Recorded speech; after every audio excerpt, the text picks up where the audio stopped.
All right, ladies and gentlemen, welcome back to a brand new season and another empowering episode of the Unstoppable Singer podcast. I am your host, a singer and vocal coach, Danielle Tucker. The Unstoppable Singer is an interview style show where I dive into the lives of real life professional singers who have achieved incredible feats in their careers. We explore the challenges and the triumphs that come with a life under the bright lights, and we learn what being unstoppable truly means to them. So, if you're passionate about music and the stories of remarkable artists, then you're in the right place.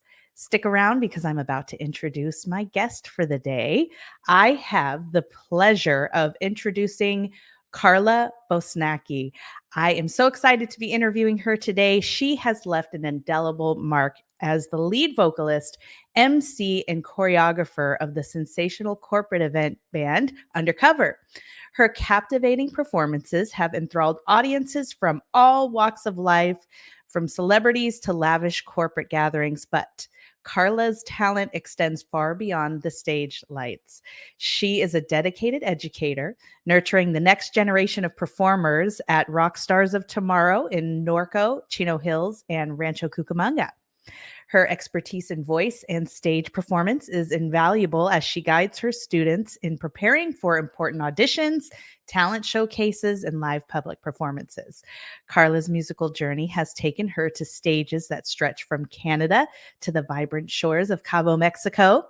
Her dynamic voice has graced a wide array of musical productions, and her dedication to the craft is truly inspiring. So help me please welcome Carla to the podcast. Hello, Carla. Hello, thank you so much for having me and for that very nice introduction. Hey, well deserved. I know. I always say it. I think it's you got to hear that back every once in a while, and you realize, you know what? That is me, and I do have done all a lot those of that. things. Yes. Oh, that's amazing. So let's kick things off. Tell me, how's 2024 starting out for you? What do you have going on right now? Well, it's busier than ever. It's wedding season here in California and the greater areas. So we've been getting calls and playing gigs, and 2023 has run into 2024, luckily. Yeah. So That's wonderful. Now, the band that you're referring to, this is UNDERCOVER, the corporate band that I mentioned in your introduction.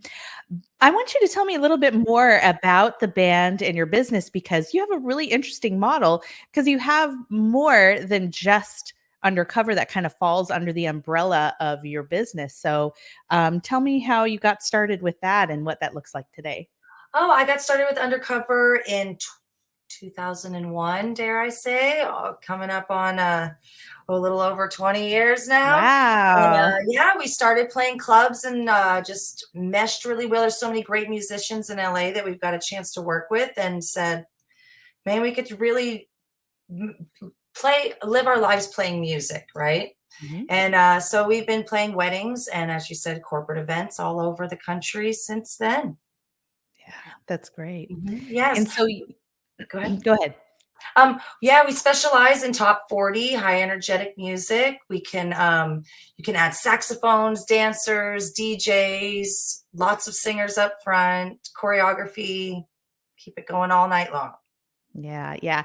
The interesting thing about being in a corporate slash wedding band like that too is that you constantly have to be in a state of updating and staying current and staying relative, to the time. So what does that process look like for you? How often are you adding new music or kind of adding a different spin to the ensembles that you offer?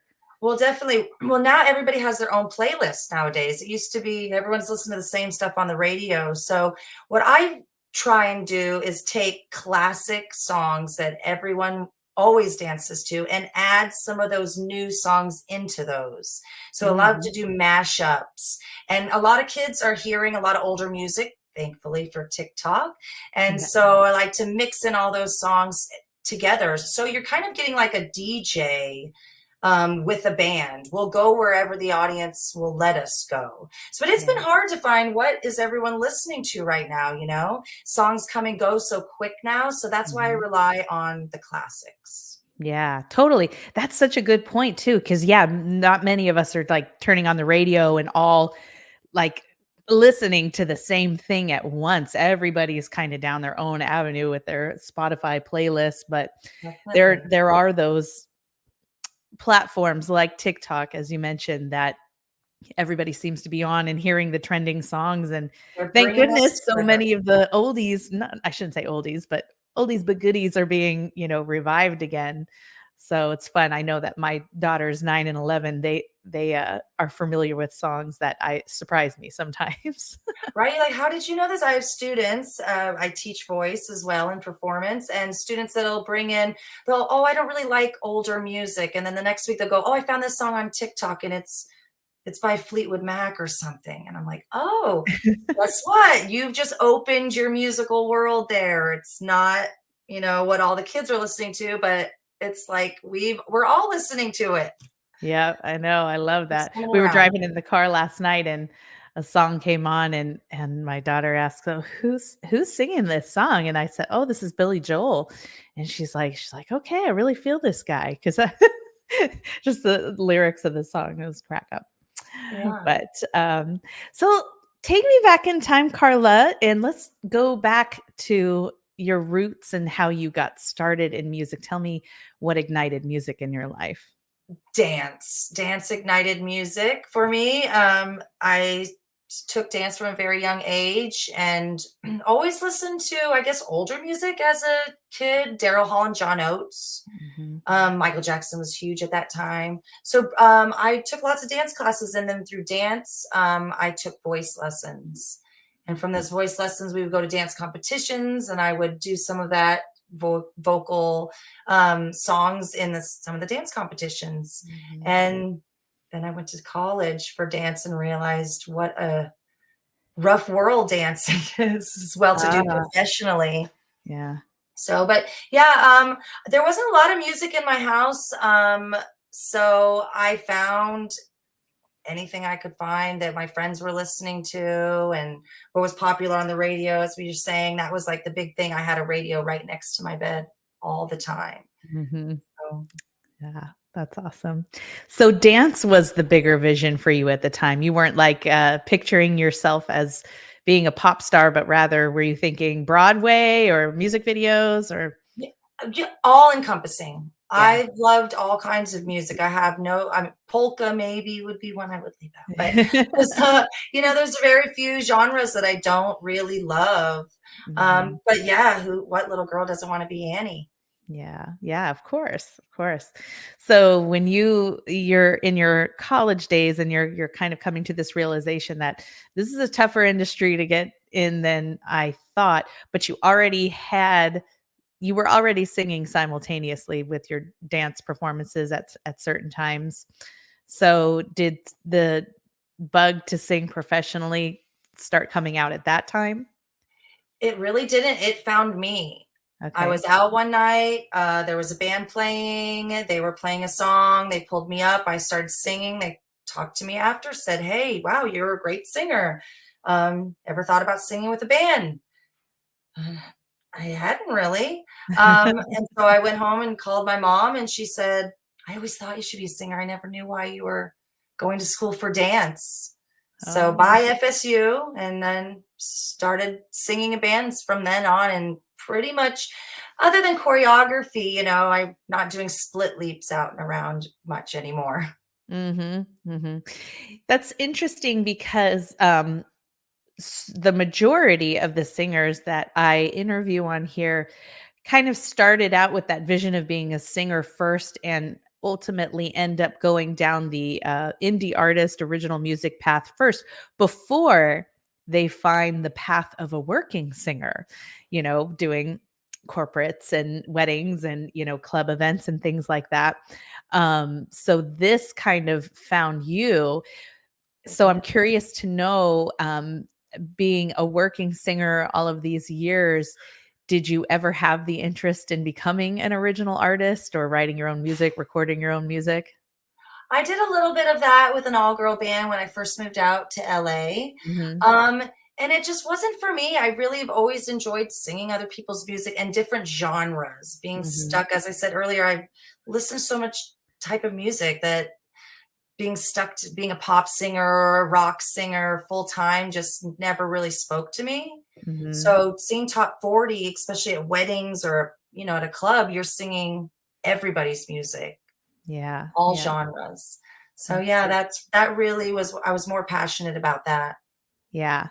Yeah, and I think a lot of singers once they get into um that world of a working singer, especially if you can connect with a successful band, it's really lucrative and you really can, make a great living doing that. So it's really hard to sometimes like switch gears and think about going and leading the more I guess the more artistic life, I suppose.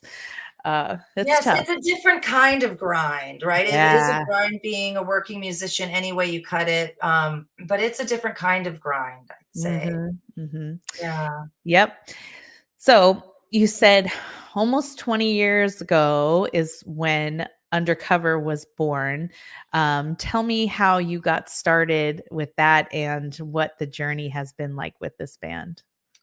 The journey's been amazing. I said we've been together 20 years. We've played and had all over the country.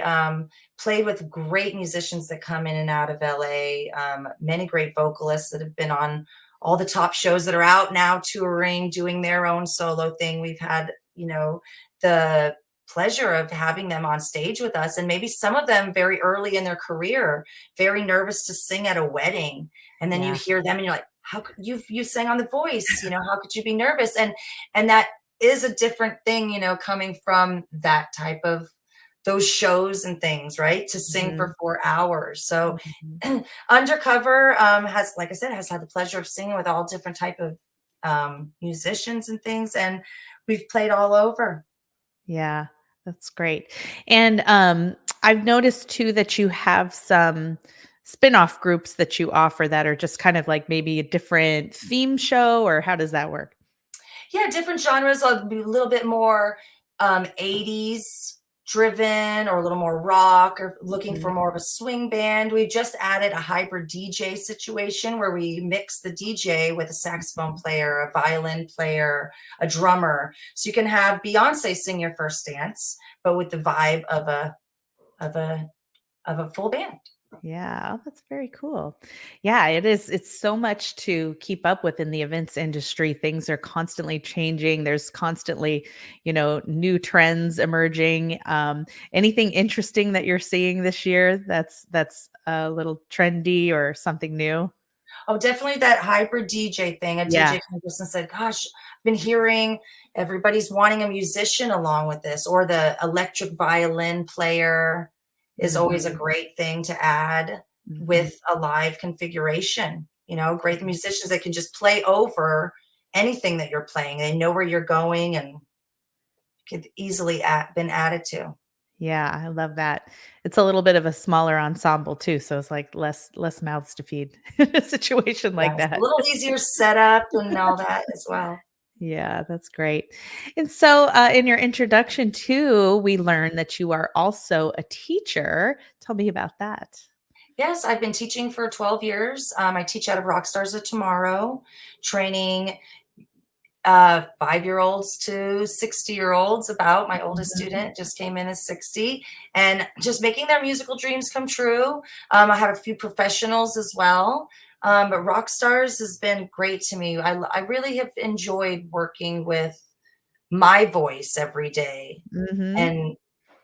and helping them develop wherever they Yeah. want to go. Because I feel like singing moves beyond the stage. It can give kids confidence to be the boss and speak in front of, 1,000 people and feel the confidence of that. Yeah, So, absolutely. yeah, it's been very rewarding. Yeah, that's great.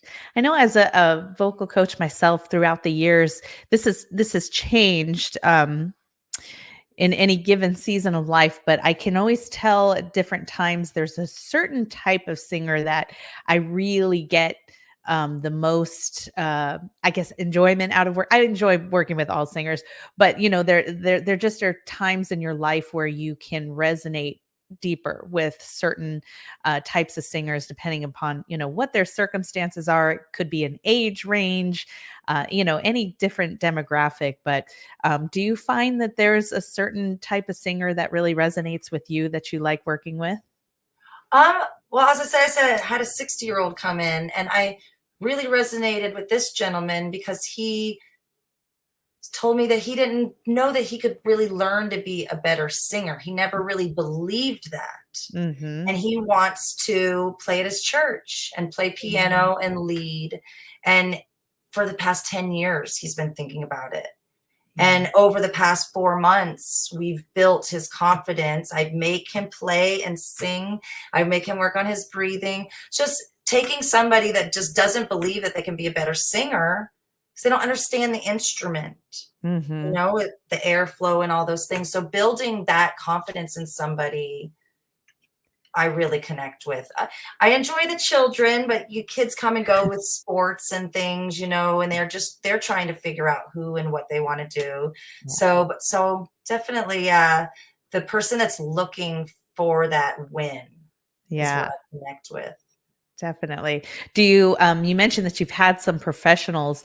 Do you often have singers that come in who are professionally minded and kind of wanting to go down the path that you went down?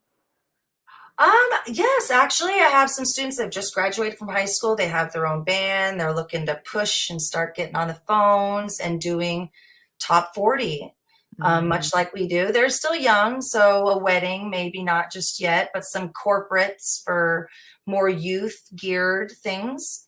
Yeah. Yeah, so a lot of the students that come out of Rockstars have been looking into working as a professional musician on the grind, as I say, right? Yeah. They're not trying to make it necessarily, making their own music, but Mhm. going out there making money as a live musician. Mhm. Yeah. Yeah, I definitely see a lot of those types of singers and musicians myself. Now, because you have such an incredible, level of experience and background in that arena of music, um, how do you train up a singer like that? What are some of the paths of training that you lead them down? What is some of the advice that you give them about, a singer that wants to get into this business in the way we're in the business as working singers?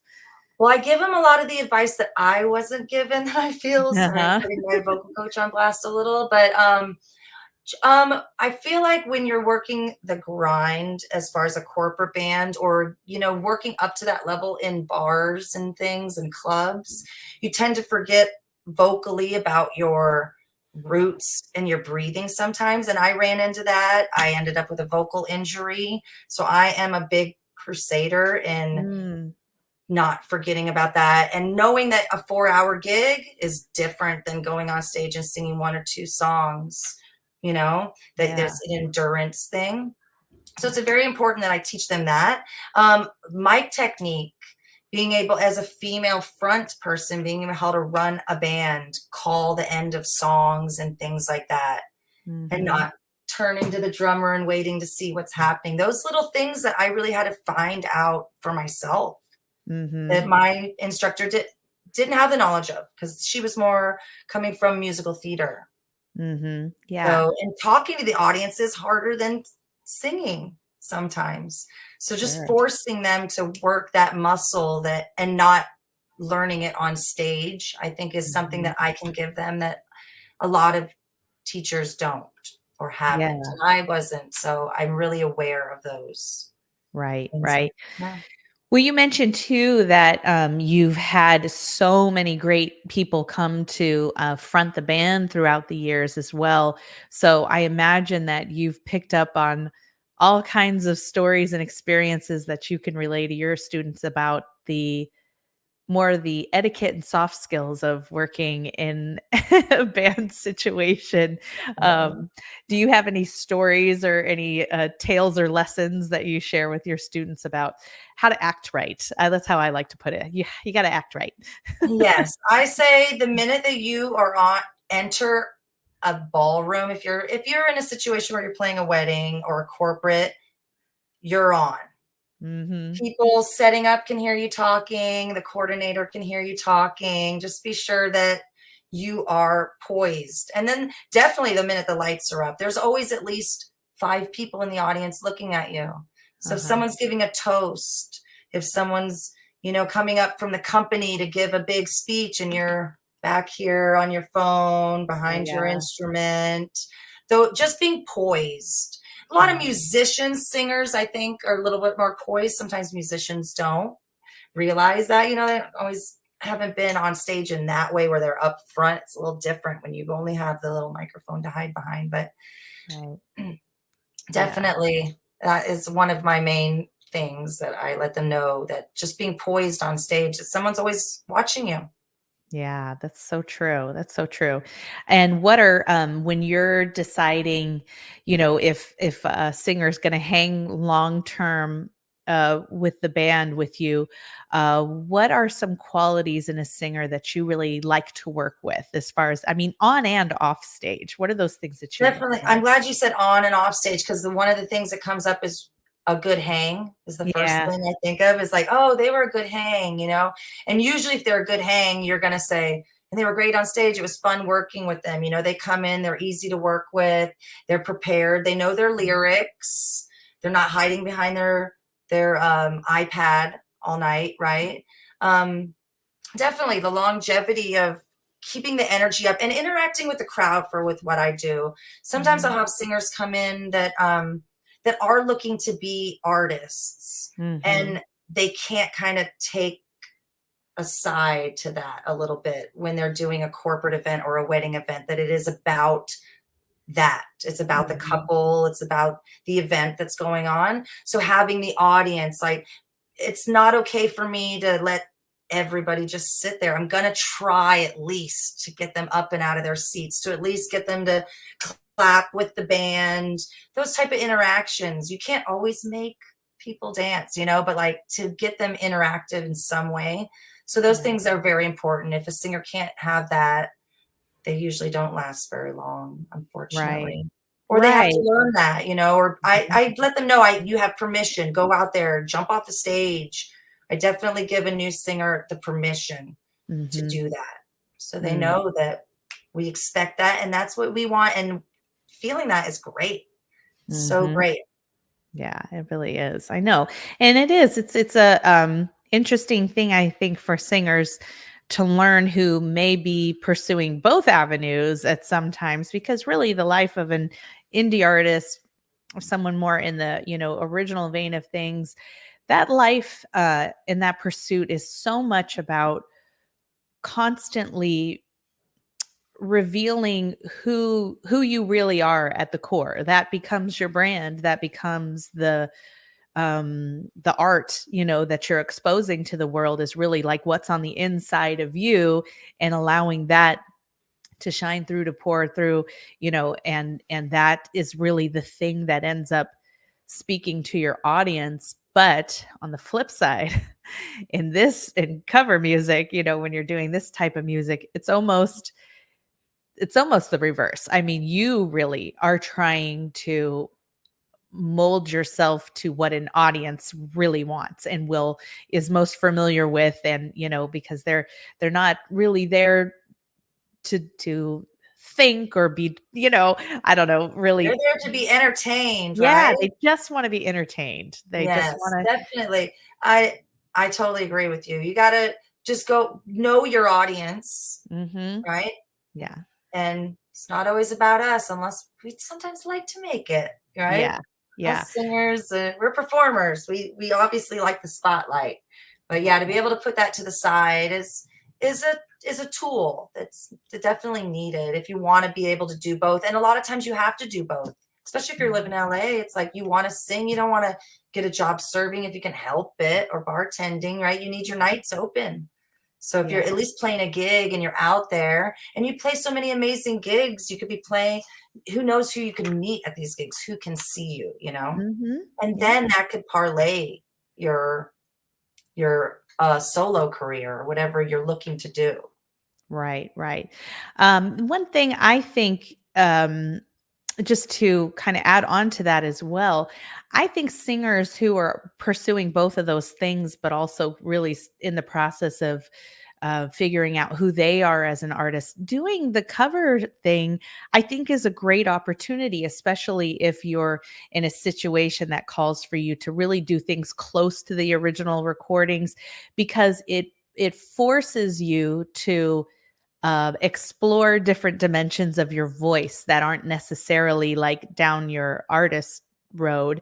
When we try to mimic the styles and nuances of other singers, we discover things about our own voices that then get included in our toolbox of artistic choices that we can make as vocalists. So I think it's a good opportunity sometimes. It definitely is. I have that conversation with my students all the time to allow themselves to explore, and Hmm. that it's okay if they sound a little nasal on that one note, that Hmm. might be what's needed. Like, they don't have, and it is a contradiction because we tell them, "Find your authentic voice, find your Yeah, authentic voice," and then we say, "Find all this other stuff," right? But it is still their voice. It's not gonna sound, that sound will not sound like anybody else's in that place or that space that we put it, right. you know?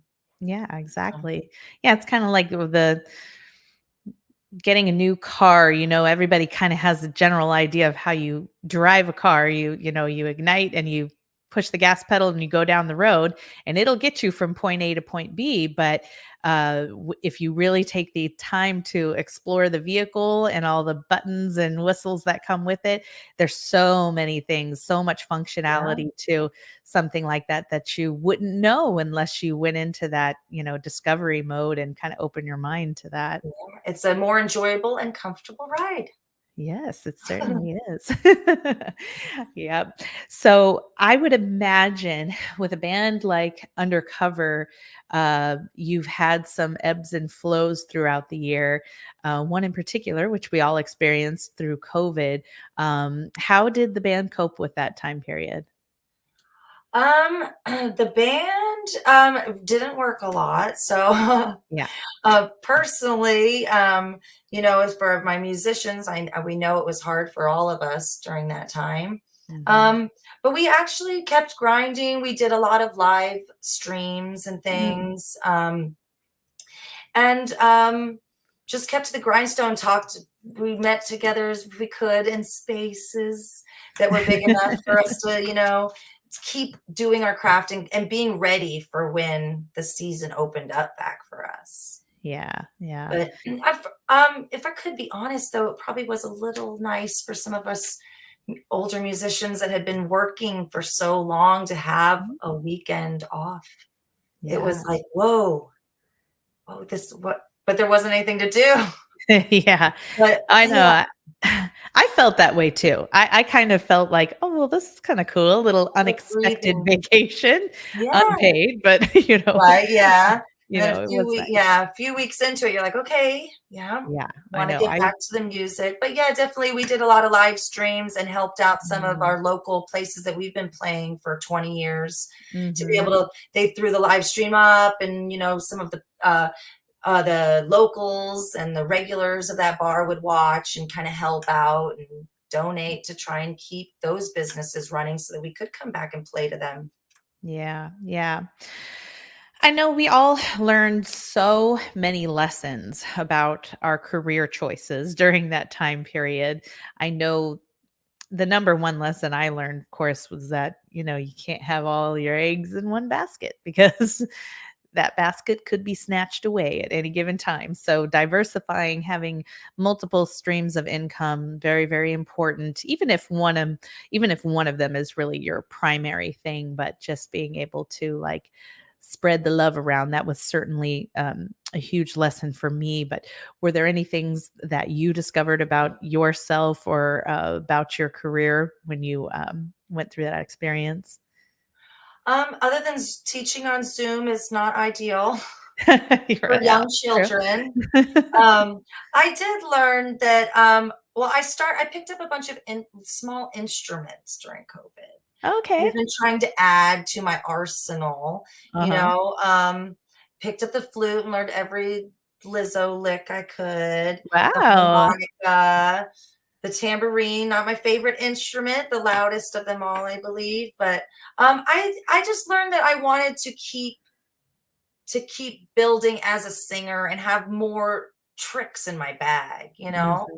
Because Yeah. you get a little stagnant doing these. You're like okay with wearing the same black dress, maybe, and okay with singing the same riffs and the songs. And Yeah. sometimes that did remind me that, wow, I still really want to push myself.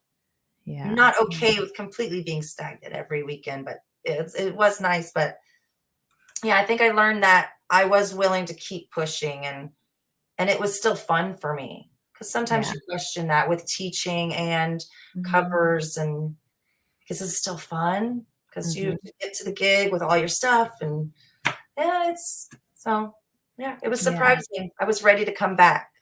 Yeah, definitely. I know a lot of singers that started to, try their hand in teaching during that time to online primarily, which is really tough. That's a tough place to start if, teaching's not Definitely. already your thing. Were you teaching prior to all of that? Oh, yes, yes, I Yeah. had been teaching in person for, um, 8 years before Mhm. COVID, and then Mhm. luckily, most of my students stuck with me and have come back, and Yeah. we're back, so, yeah. Yeah. That's amazing. Well, what exciting things do you have on the horizon for yourself and the band in the coming year? We are going to Cabo to be Ooh. playing 2 weekends in a row over there at some wedding. We have Jackson Hole, so I love going out of town, Mhm. and helping our clients that can't come have the same LA band that they all of the locals have here, right? So I Yeah. love traveling. We're traveling and starting. I'm very excited about our new bands. As I said, we have a array of them. I don't have them right in front of me. Spin Town is one of them.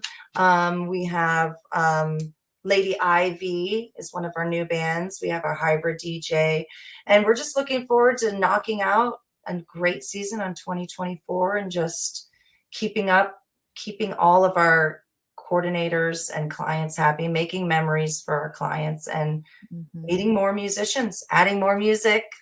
Yeah, always. Oh, With yeah. that many musicians in your arsenal, that's gotta be extraordinarily, tricky to coordinate all the schedules and things like that. Not to you mentioned traveling too, all the travel arrangements for musicians. What does the back end of your business look like? Is it are are you doing everything yourself? Do you have a team of people who work with you? Oh, yes. Well, my husband and I run the business together, and Oh, okay. he is the bones and the thread of Yeah. it. He really does all of the booking and the calls. Um, Mhm. we have a one lovely lady that works with us and helps out, calling our coordinators and our brides and grooms, getting all the information. And then we put it all into one nice system. We Mhm. send that out to all the players, which is actually the smoothest part of the business, is the functionality of the back end of our system. Yeah. You get your sorry, I'm having a little trouble today. Questionnaire, Uh-huh. type it right out. All of the first dances and the things, all the details for the gigs get taken care of. But luckily, I get to just sing and perform as much as possible. The Mhm. office stuff is not my day-to-day thing. Yeah, that's great. Well, I like digging into things like that too because I think it's important for singers who are interested in this business, emerging into the business, that they understand the importance of developing that business acumen and understanding how a business runs and how organized it has to be, the different technical and personal skills that you need to have, the interpersonal skills, the HR, you have to put that HR hat on sometimes, and that it isn't just about the voice, although obviously that's critically important to your your career, but also that along the way picking up those that business savvy is super important you know Yes, it is, as you said, and that is has been the hardest part for me. I really enjoy just the performing, but it Yeah. is hard when you have to make those calls, and when George isn't there and someone has to crack the whip, it has to be me. And that Uh-huh. has been hard to adapt to, because when you're playing with people every weekend, we become friends, Yeah. and but you do have to ask those things of people because the clients depend on the product, to Yeah. keep it. And so there is that fine line, friends and business, and it can be hard. Yeah, most definitely, definitely. Well, it sounds like throughout your career, you, as we all have, we've had our ups and downs and our challenges, but clearly you've had a very successful, fruitful career that you've kept going for at least just in this band alone for 20 years. And that is not easy to do. And you have lived through pandemic and continued to hold it together, and here you are, fast forward to today, you're still performing, you're still thriving, you're teaching and doing all the things. So that brings me to my final question of what makes you unstoppable. That's a hard question, Danielle. Um, That's the first response I get every time I ask that. It's always a deep sigh with a, right? ooh, that's a tough one. Um, I think I guess I don't think, I know what makes me unstoppable is that I haven't stopped. I've proven to myself. There's been many times that I've been a bartender. I could have just gone away to the teaching. I pushed myself Yeah. continually through COVID, through a vocal injury, through a Mm. brain aneurysm, Mm. um, that didn't take me out of singing. Right. And I'm lucky that it didn't, because a lot of people have not had that experience and came through it the way I did. So I'm unstoppable because I didn't stop. Yeah. Yeah. You didn't let anything get in your way, even though they had the potential to, or you could have allowed them to. Yeah. Yes, That's a as we great all answer. do, right? Yeah, absolutely. Well, it was great getting to meet you finally and chat Yes, with you and too. hear about your journey. It's super inspiring. And I'm always on the sidelines, rooting everybody on and checking out what everybody's up to. And I will continue to do with that. And I truly hope that our paths will cross in person soon. We're like, Can we it, play a gig together one yeah, day? come on.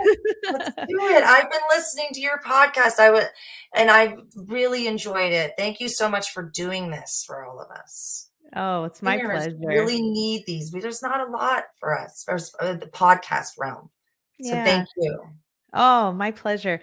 And it's such a unique business to be in. And because we're all, for the most part, kind of independent contractors, it can really feel like you're kind of on an island by yourself most of the time. And you see your musical community, here and there. But I think it's good to kind of dig into it sometimes just to see what's really, really going on behind the curtain with everybody, just to know that you're not alone. There's a whole community of people out here that love the same things you love and want the same things you want. And we're all in this together, right? Yeah, thank you for creating the space. Thank you Yeah. again. Absolutely. All right, Carla, we're going to let you go and give you the rest of your day back. Thank you to everybody for listening today. We will see you next time on The Unstoppable Singer. Thank you.